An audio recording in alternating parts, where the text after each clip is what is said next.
عمل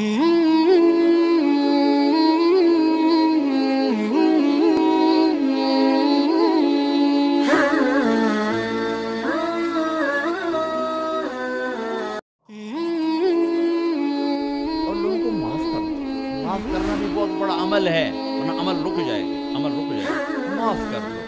ایک صحابی کہنے لگے یا رسول اللہ، ایک صحابی کہنے لگے رات کو تہجد میں، یا اللہ تیرے نبی نے کہا ہے میں صدقہ کروں، تو میرے پلے تو شے کوئی نہیں، میں صدقہ کی کراں۔ اچھا چل میرے مولا، جس نے میری بےزتی کی میں نے سب کو معاف کیا، میرا اے صدقہ قبول کر۔ فجر کی نماز میں آئے، آپ نے نماز کے بعد اعلان کیا بھائی رات کو صدقہ کس نے کیا ہے؟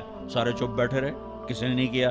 پھر آپ نے واضح کیا رات کو اپنی عزت کا صدقہ کس نے کیا ہے؟